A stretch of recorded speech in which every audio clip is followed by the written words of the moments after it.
fully expected to be sitting in the audience with you guys and listening to this. Thanks. Listening to this until I sent that email to Kevin. And I sent him an email about artificial intelligence and the work that we do at SRI. And here I am today. So, in my prior life, I was a submarine officer in the Navy. And you know, in the military, there's a lot of acronyms. So we had this running joke that the Navy actually stood for Never Again Volunteer Yourself. So apparently I didn't learn that lesson. But again, I work at SRI. It's a nonprofit R&D company. A lot of innovations came out of SRI. The computer mouse.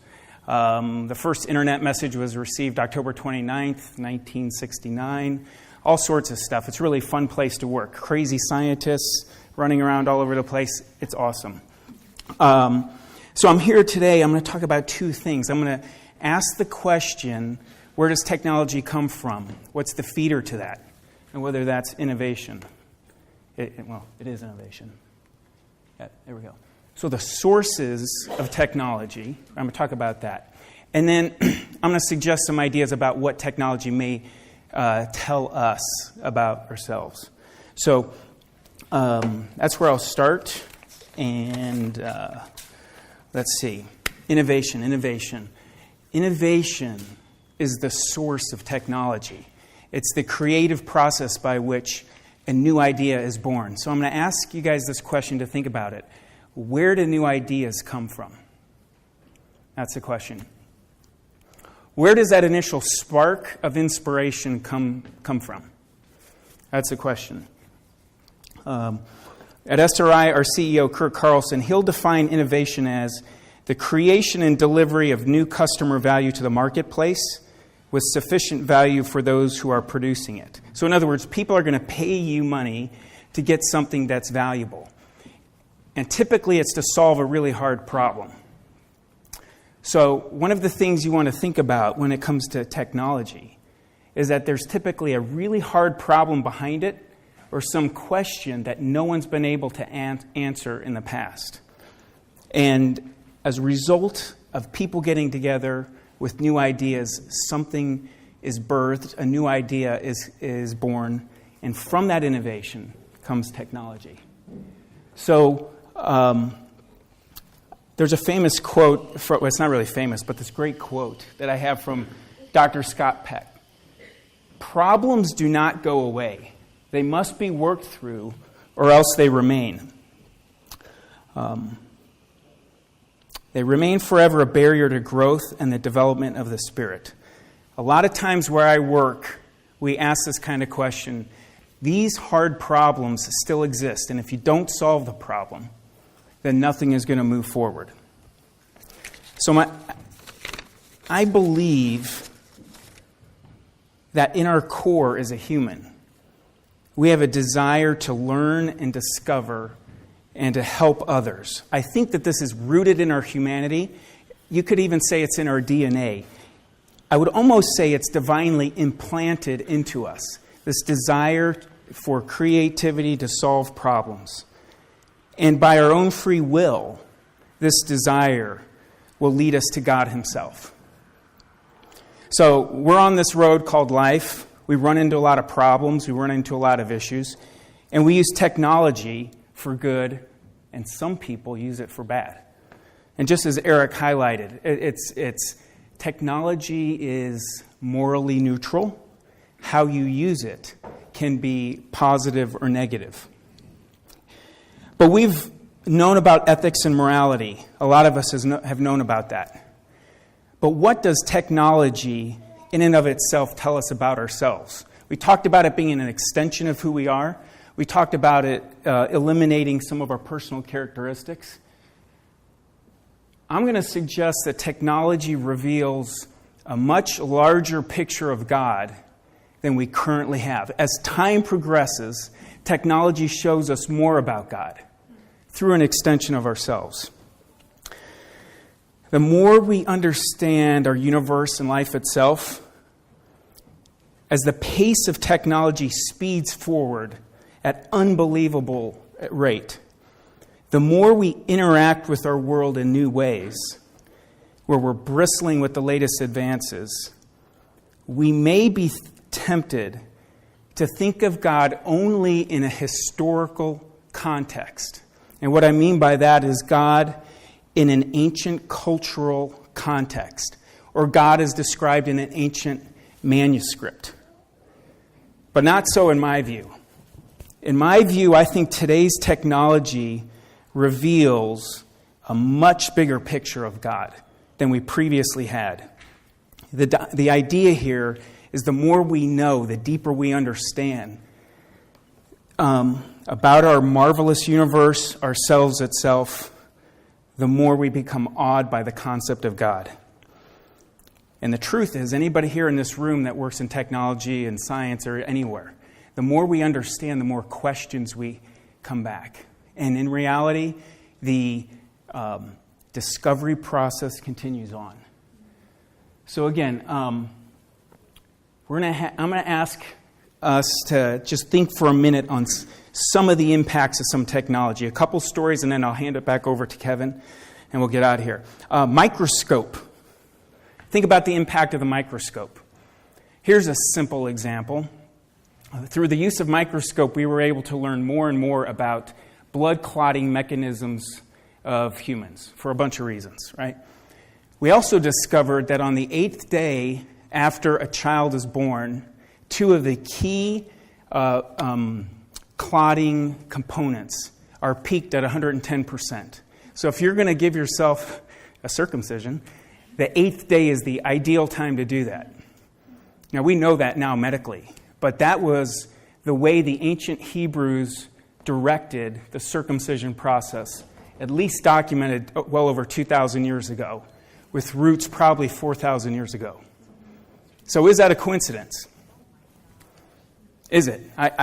I'm just asking a question. The telescope, physics, math, telescope today have shown us that the universe is finite. It's fundamentally altering the nature of reality at a fundamental level. There's people in this room here that can describe that in more detail. It's telling us of a bigger picture of God. What about the computer chip and the internet? I'm going to kind of wrap it up here, Kevin, because I'm running out of time here. One estimate on the computing power of the human brain is what? 36.8 petaflops. Petaflop is 1,000 trillion floating point operations per second. It's got a memory capacity roughly of 3.2 petabytes. About like a supercomputer today, maybe, without all the dynamic learning, artificial, the intelligence there. That is unbelievable.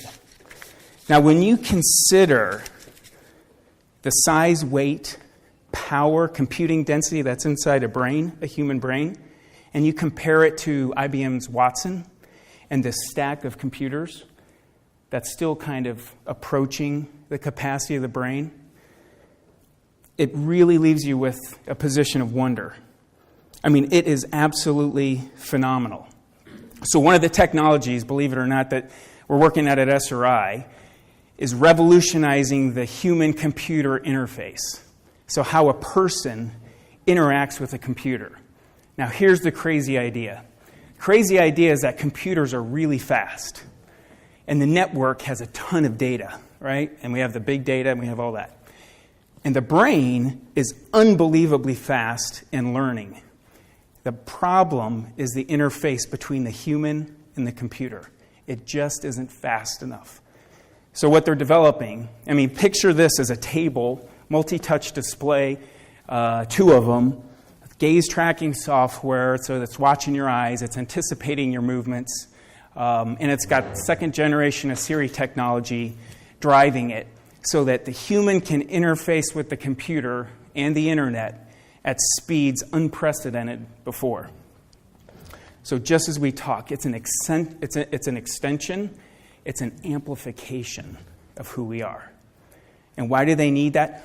Why do you not have another computer on the other side of a computer? Because you need the human and the thinking power behind that to solve these problems.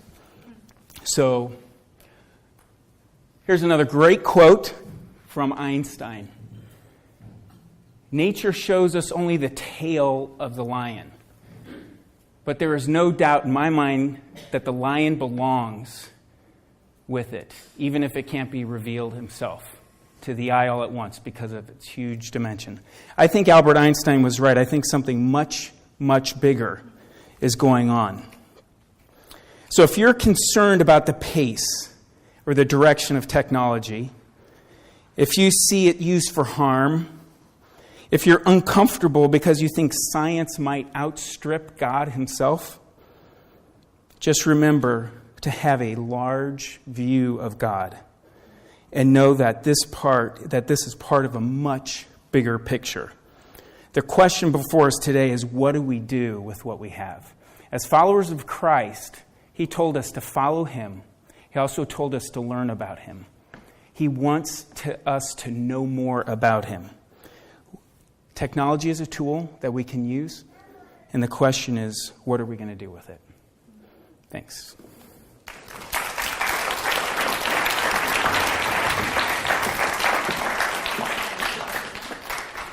A couple more. Okay. I'm going to sum up real quick, and then we're going to take some questions. We're creators, beneficiaries, effects, and stewards of technology. I went and met with, by the way, thank you, Chris and Eric. That was just fantastic. I loved it. Absolutely loved it. I had the privilege of meeting with Kevin Kelly a while ago. He's the founder of Wired Magazine, and he wrote a book entitled What Technology Wants. The book's on the back of your thing. And he started talking about the Google autonomous car. How many of you have seen the car driving around? Okay, we've all seen it, right? And he talked about how what Google now needs to do, as they have developed this technology, is they need to now develop morals and ethics for the car. Because what if the autonomous vehicle, as a machine, has to make a decision between hitting one person versus hitting another? They're having to develop moral technology with these things. And that to me just fascinated me, which goes along with everything that we're talking about. And then last night, Eric sends me this email very, very late at night, and I watched this talk, which I thought was really fascinating and kind of caps it all off for here. We have stronger opinions about our handheld devices than about the moral framework we should use to guide our decisions. How do we know what to do with all the power we have if we don't have a moral framework? We know more about mobile operating systems, but what we really need is a moral operating system. So what I'm simply saying, and why I love this seminar, I'm kind of geeked out right now. I could listen to these guys talk the whole day. All technology is spiritual. And what I forgot to say at the very beginning is, if you're here and you are just if you're in the technology field or you're an engineer and you have these questions about spirituality, very much like what Chris was saying, all of this is pointing to something, and everything that we're engaging in illuminates and highlights for us something deeply spiritual. Kevin Kelly puts it this way: if there is a God, the arc of the technium, his word for all of this technology, is aimed right at him. Technology is stitching together all the minds of the living, wrapping the planet in a vibrant cloak of electronic nerves, entire continents of machines, conversing with one another, whole aggregation, watching itself through 1 million cameras posted daily. How can this not stir that organ in us that is sensitive to something larger than ourselves? Someday we may believe that the most convivial technology we make is not a testimony to human ingenuity, but a testimony to the holy. I love that quote. Absolutely love it. Okay, last thing really quickly, and then we'll take some questions. If the medium is the message, this is what's so brilliant, I think, about the Christian message, is that in the beginning was the Word, and the Word became flesh. In the beginning was the Word, this idea, this concept, and it took on a whole medium. And the medium of fleshness is what transforms and communicates to us. And I think the idea that God, in all of who God is, becomes flesh, takes on a medium, essentially induces some form of technology, is a really brilliant way of thinking about this. And then he says, you will be my witnesses. So those of us who are in this world, it is not just the message, it is us ourselves who head in. If the medium is the message, then you and I are the ultimate medium to communicate ideas, concepts, faith, spirituality. So thank you so much for coming. I'm going to invite